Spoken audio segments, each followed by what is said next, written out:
Our story begins in rural Ottawa, Canada, where a down-on-his-luck boy was born in March of 1991.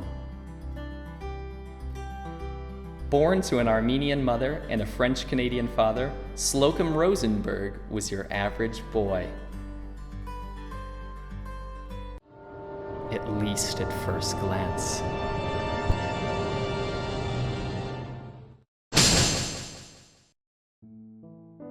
Prozzie's genetic predisposition towards the bottle started near birth. His family's financial status led to a restrictive diet of leftover Molson Canadian and attention. A troubled child, Prozzie became well known in the neighborhood for stealing weeks' supply of food from his neighbors, food to be traded for the swill that he loved so dearly.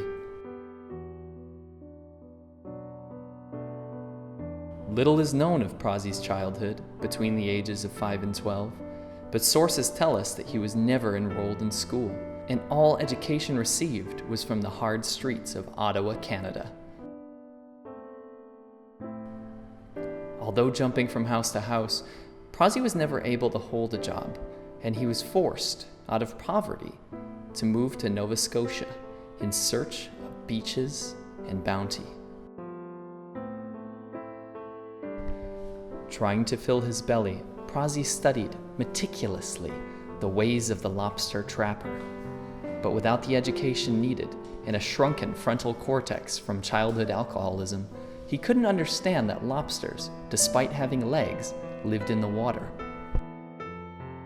Trap after trap was set on the dry, sandy beaches, only to be discovered every morning as empty as his ambitions in life.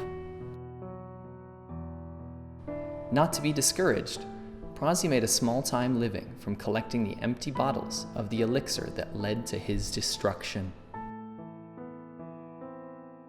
Not able to make ends meet, Prozzie unfortunately was forced to boil his own pet cat, Molson. Upon catching wind of this atrocious act, PETA led an organized protest on the beaches of Nova Scotia, only to meet an unknown fate. Prozzie commandeered their RV and made it his home and central base of operations. Growing in maturity, Prozzie couldn't find a way to place his blame for his, what he thought, unfair upbringing. The locals in the neighboring trailer park were always heard complaining about the government, so Prozzie made one staggering link to his failure. From the RV, Prozzie came up with elaborate schemes to overthrow the government, but his rampant love for the bottle left him forgetting everything that he had planned the previous night. After a brief flirtation with becoming a female and losing his hair due to malnutrition, Prozzie made his way back to the city. Upon moving back to his home of Ottawa, he came into contact with a person who made an offer that would change his life forever. An underground North Korean mafia leader offered to pay him if he harbored illegal North Korean immigrants before they're shipped off to the nether regions of northern Canada, all in an effort to create a North Korean settlement. It paid well, and Prozzie could afford a new lifestyle. First came the girls. Then came the cars. The only thing that was missing was something that his heart longed for deeply: fame. Prozzie may have been developmentally disabled, but he wasn't stupid. Fame wasn't to be found in Canada, but what was the new frontier? Prozzie scoured YouTube, only to come across a man to not only envy, but to emulate. But not only to emulate,